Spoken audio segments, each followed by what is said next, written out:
હાલો, કેમ છો બધા? મજામાં? બધાને મારા જય શ્રી કૃષ્ણ. આજે આપણે એક ટેસ્ટી અને હેલ્ધી રેસીપી લઈ આવ્યા છીએ કે જે લોકો હેલ્ધી ખાવાનું પસંદ કરે છે ને એના માટે આપણે આજે મૂંગ દાલ ચીલા લઈ આવ્યા છીએ.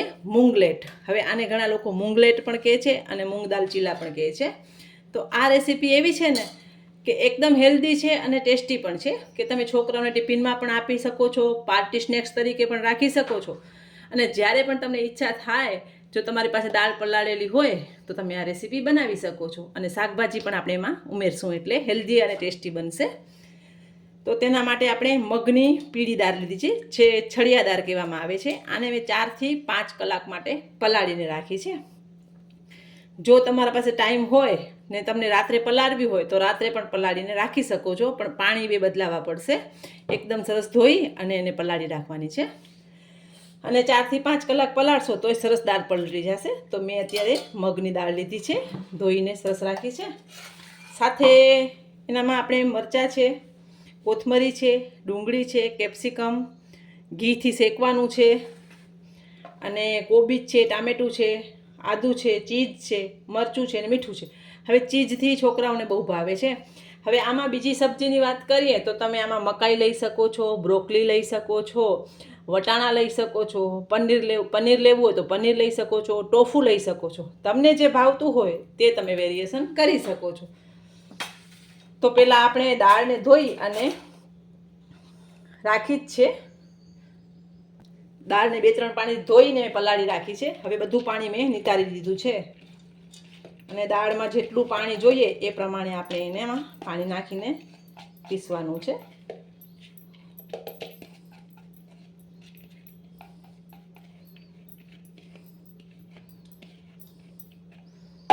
તો આપણે પીસવામાં લીલું મરચું અને આદુનો નાનો ટુકડો લીધું છે. સરસ પીસી લેશું આને. તો આપણે દાળ લઈ અને એને પીસી લેશું.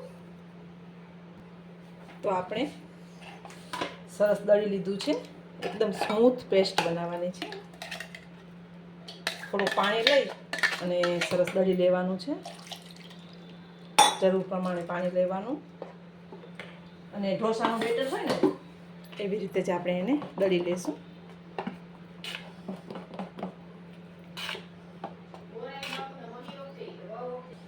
હવે જે આપણે વેજીટેબલ લીધા છે ને એ આપણે આમાં ઉમેરી દઈએ. ડુંગળી છે, કેપ્સિકમ, થોડી કોબી છે, તમને જે ગમતા હોય એ તમે શાકભાજી લઈ શકો છો. ટામેટું છે,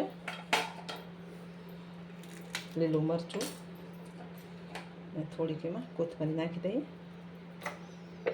આવી ચોપરની મદદથી ચોપ કરી લેવાનું છે. એકદમ ફાઇન.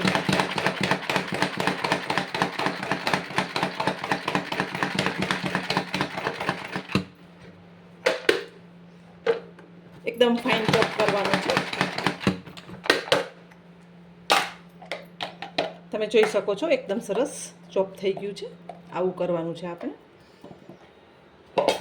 હવે જે બેટર છે એનામાં આપણે મીઠું સ્વાદ પ્રમાણે લઈ લઈશું. મિક્સ કરી લઈએ અને તવીને આપણે ગરમ કરવા મૂકી દઈએ. તો આપણું બેટર સરસ થઈ ગયું છે. તો આપણે હવે મૂંગ દાળના ચીલા, મૂંગલેટ ઉતારી લેશું. તો એના માટે મેં નોનસ્ટિક તવી લઈ લીધી છે. હવે આપણે જે રીતે ઢોસો પાથરીએ ને એવી રીતે આપણે બેટર લઈ લેશું. અને જેટલું ઝીણું તમને પાથરવું હોય એટલું તમે ઝીણું કરી શકો છો. હવે એની ઉપર જે આપણે આ વેજીટેબલ ચોપ કર્યા ને એ આપણે નાખી દેવાના છે. થોડાક પ્રેસ કરી દઈશું કે ગરમ છે ત્યાં એમાં ચીપકી જાય.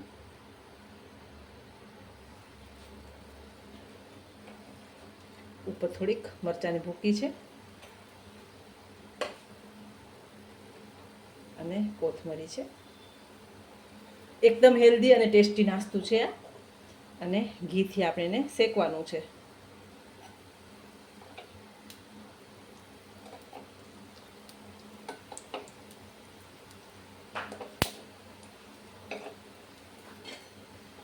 તમને ઝીણું ગમતું હોય તો ઝીણું રાખી શકો છો. તમને ઉત્તપમ જેવું જાડું ગમે તો તમે જાડું કરી શકો છો, પણ ઝીણું વધારે સારું લાગે છે એટલે હું અત્યારે ઝીણું જ બનાવું છું.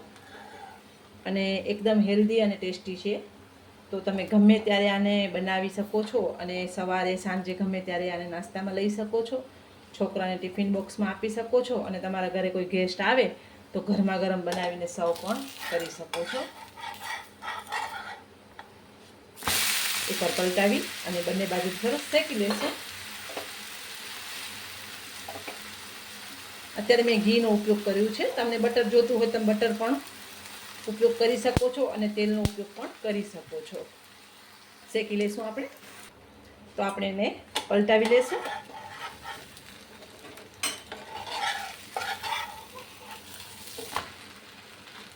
એકદમ સરસ ચડી પણ ગયું છે અને શેકાઈ પણ ગયું છે. હવે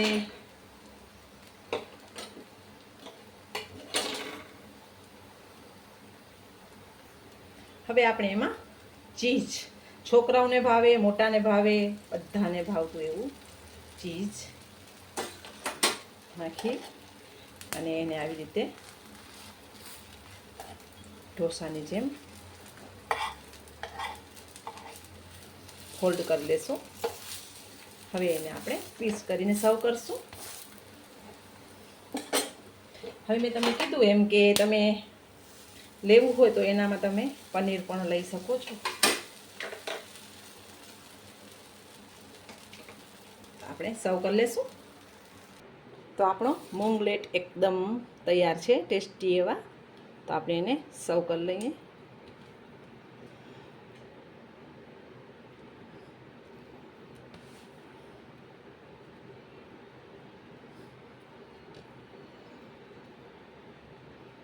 તો મેં દહીં સાથે અને ગ્રીન ચટણી સાથે સર્વ કર્યા છે. સાથે તમે સોસ છે કે તમને બીજી કોઈ ચટણી ભાવતી હોય તેના સાથે પણ સર્વ કરી શકો છો. ચટણીનો વિડીયો આપણે આગળ અપલોડ કરેલું છે અને હું તો ચા લવર છું એટલે હું તો ચા સાથે સર્વ કરું છું, પણ તમને જેમાં ભાવતું હોય એનામાં તમે સર્વ કરી શકો છો. તો તૈયાર છે આપણા એકદમ ટેસ્ટી અને હેલ્ધી એવા મૂંગલેટ કે મગની દાળના ચીલા. બહુ સરસ બને છે. એકવાર ચોક્કસ તમારા ઘરે આ રેસીપી બનાવજો. બધાને મારા જય માતાજી.